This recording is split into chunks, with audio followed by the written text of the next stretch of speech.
r/surviving infidelity. First story is titled, Discovered my wife's, now ex, affair the day she was admitted into hospital. Now years later she can't accept my engagement to my fiancé.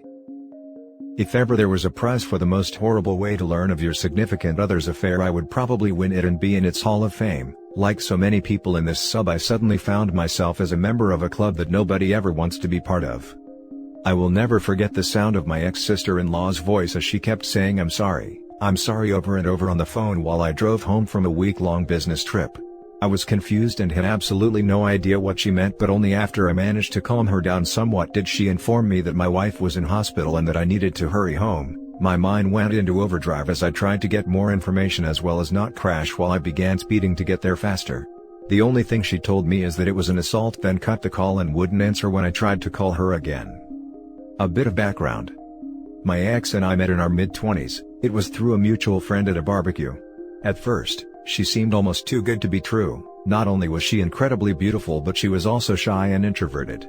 It took a while for us to officially date, but once it happened, I was over the moon. When we first tried to get intimate, she suddenly started crying. Should have taken this as a bad sign. I freaked out and thought it was something I did, but she apologized the next day and told me she was triggered. As it turns out, 2 years before meeting me, she was in a long-term relationship and a guy that was abusive both emotionally, physically as well as mentally. He would degrade her during their moments of intimacy, then apologize afterward. She had a flashback but reassured me it had nothing to do with me, so we took things slow as she was still in therapy. It was tough, but because I loved her, I believed once we got over this it would make our relationship stronger, and for a while it honestly appeared that way. Fast forward another year and we'd gotten engaged. First time intimacy also happened during this stage. I was fortunate enough to be able to buy a house for us courtesy of inheritance from my late uncle. Things were going great and I half seriously suggested we plant a peach tree, important for later on, to signify new beginnings, and she was all for it. We were wedded not long after that, and quite frankly it was absolutely amazing. Of course, we had our normal ups and downs like every married couple, but I considered us luckier because she always made it a point to never go to bed upset with each other, and she would always point out gently if I did anything to upset her. Sometime later life basically happened and I was promoted at my job. It meant more pay, but it also meant I would be traveling more for work conferences and business meetings.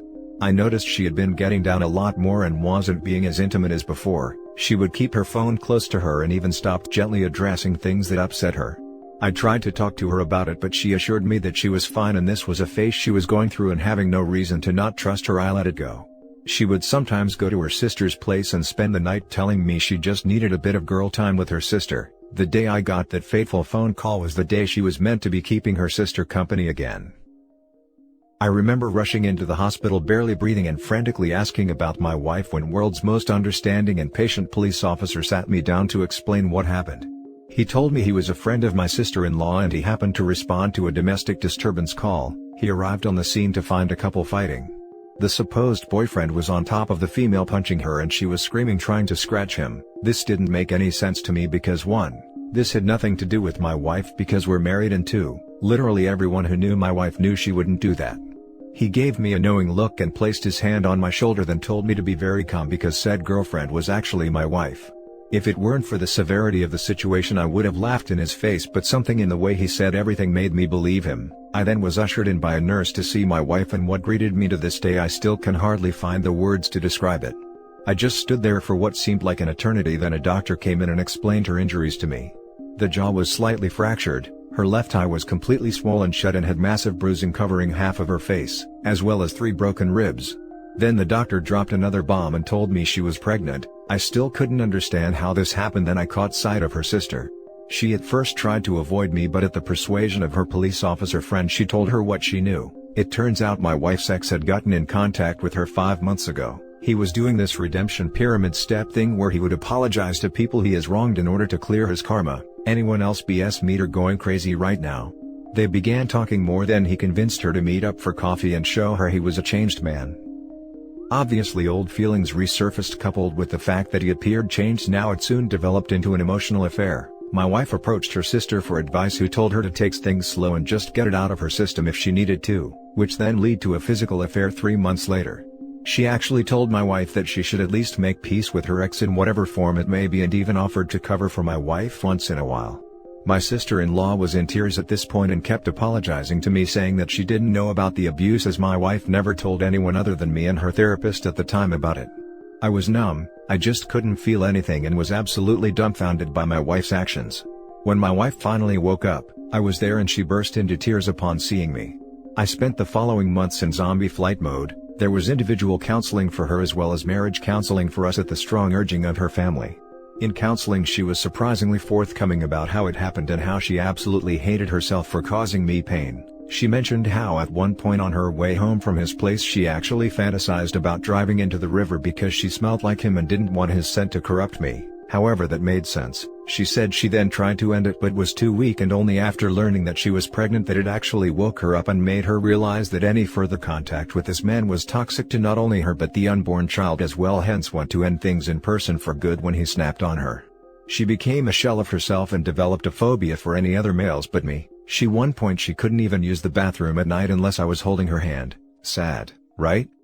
After the baby was born, son by the way, we got a paternity test and he was mine, but the more time I spent with her the more I realized I didn't hate my wife, I actually loathed her.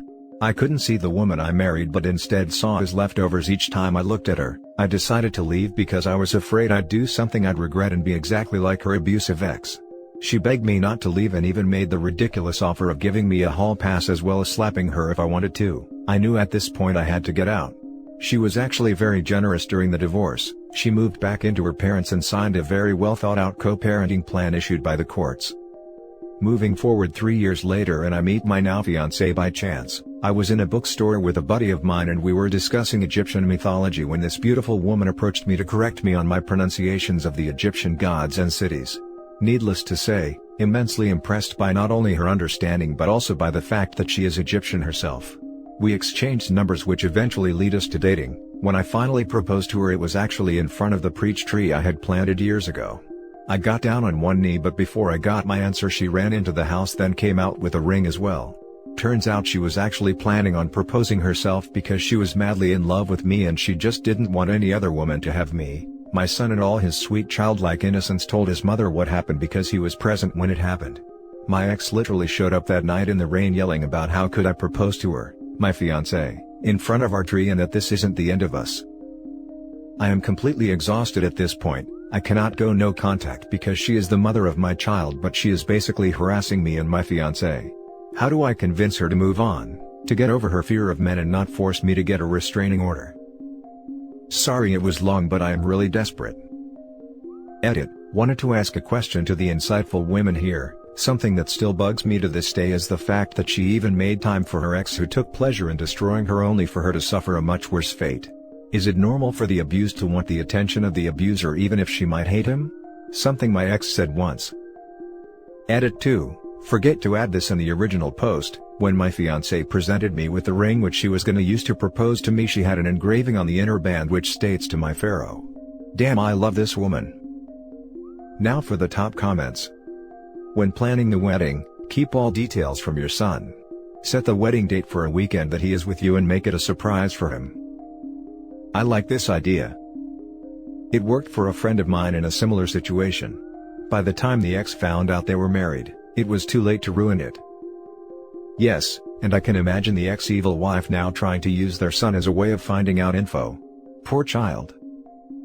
Gray Rock strategy. Don't communicate about anything other than son. Don't get sucked into other discussion. It's not your place to convince her of anything. I've co-parented somewhat successfully with my ex, wayward spouse, for 7 years now. The last time we actually spoke more than a few words in person was in mandatory mediation for divorce proceedings and we argued so badly the counselor cut the session short and sent us our separate ways. We communicate only when necessary and only directly pertaining to our son. It's effective, but of course requires participation of both parties. Don't try to convince her of anything, don't even have a real conversation with her.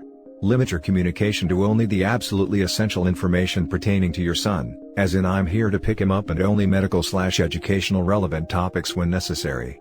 It's important to keep the peace for the sake of your son. I don't know if this matters at all, but for what it's worth I have some experience in this arena. I'm 32, engaged to a wonderful man after a 9-year marriage that ended in divorce. My ex was a basket case who tried to play on my emotions, and he only backed off when I established clear boundaries. It was hard to do at first because I was afraid of hurting him, but ultimately the defined relationship helped him move on. Thank you for sharing. I used to wonder what was so fascinating about being with a man who enjoyed putting bruises on her body and fracturing her bones as compared to me giving her coffee in bed with a kiss on the forehead. If ever there was a way to completely emasculate a man and ruin his confidence, this was clearly it, and she went above and beyond for it. Though she still apologizes to this day, it still doesn't change what she did.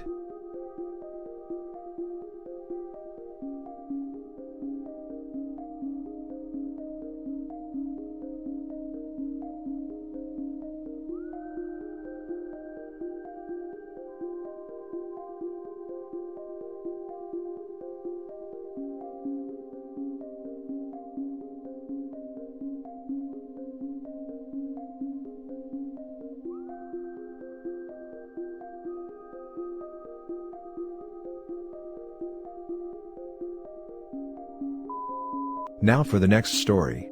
Talked with the wife of the person my wife cheated on me with. So today I told my 35 male, wife, 33 female, of 14 years that I informed the wife of the guy that she was in a relationship with about what's going on. Back when I was deployed for the army in 2010, my wife met somebody online and then met him in person. They had, according to her, an emotional and not very physical relationship. Our daughter was 1 year old at the time, so I worked on the relationship and we moved past her infidelity at the time. She swears there is no intercourse but just touching and kissing and things like that when they actually met. Fast forward another 10 years, and at the beginning of August I found that they had reconnected online and were planning on meeting up while I was away on a trip. So since that time we've been separated, but as we now have 3 kids we're trying to make things work. My wife has mental illness issues and previous trauma from when she was abused physically as a child. So, I'm fairly understanding that her actions are symptoms of what she's been through, but understand that she is still making the choices that she makes. On Sunday she asked that I help her not contact this individual anymore. I've been supportive and helpful so that she can get to a good mental state so that both of us can then decide whether or not we want to continue our relationship or get a divorce. I was reading some of the posts on this sub and saw a lot of comments on letting the other party know what's taking place. So, I searched online and found the wife of the guy that she's been cheating on me with. Yesterday I called her on the phone and let her know what her husband has been doing behind her back. Let's call her Kay. I sent Kay screenshots of their emails and text conversations. Kay was obviously shocked to find out that this was going on, and again that this happened back in 2010. So today I told my wife about the conversation I had with Kay. My wife freaked out.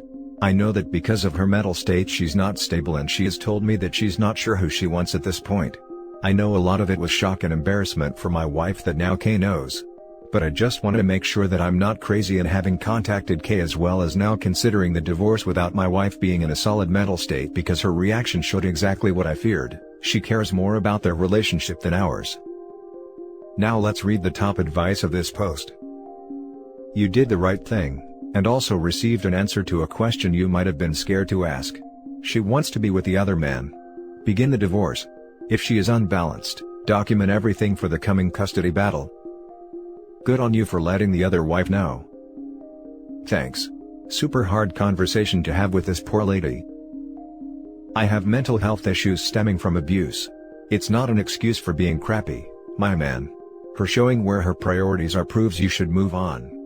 My mom was a big reason for my issues, and them stayed married with her issues nearly killed me. It's better for the kids long term for you to be in better place. My dad was a ranger, so it kills me reading about guys serving having to deal with this crap. I agree with the other posters and just want to add one thing. 10 years ago, your wife was sleeping with the guy. I've seen this countless time on this sub, and experienced it personally. Adults don't hang out and kiss, they F. My ex gaslighted me with the same lie. People on this sub told me the same thing I'm telling you, and huzzah, everyone here was correct. Now for the last story. She's still talking to him. I've been angry since I walked in on them. My soon-to-be ex-wife and her best friend's husband. I filed for divorce and kicked her out. I told her best friend what I knew. We have no kids, but our best friend has one and opted for reconciliation. That made me angrier. He doesn't deserve that, but I did my best to let it go. My wife texted and called non-stop afterwards until I blocked her. I needed to think. She's staying with the excuse of it being her bipolar spinning her into these things. Then how long was the affair? I couldn't let it go and I unblocked her. I agreed to drop off some of her things and talk. I get there and she's sorry. She tries to sleep with me but I wasn't going to play into that. She's telling me she lost her life and is sorry. She has no one now. I start to feel bad for her. I ask her how long did it go on for? 6 months. 6 months? How can she say it was her impulsiveness from her bipolar when it's been going for 6 months? I try to stay calm. Her phone was on the coffee table and I see messages coming in. From him. This hurts and I'm thinking I shouldn't have seen her. I left right then and there. I blocked her again. I feel like an idiot. Now for the top comments. You're not an idiot. But make sure his wife knows that he's still texting your soon-to-be ex-wife. If other man's wife thinks they're trying to reconcile, that crap's gotta stop. This is good advice and the right thing to do. As much as I want to wash my hands of the whole thing, I sent the AP's wife a text. She didn't respond but I did my part. That's all you can do, you gave her the heads up. What she chooses to do with it is her own path to take. Stay strong. She's sorry because she got caught and lost both you and her BFF. I'd tell his wife they're still talking. Cut your losses and let go, you're better off by yourself. She is lost because she needs someone pay for her expenses and bills. She knows exactly where to go for physical and emotional needs so she is fine there. That wasn't so clear to me.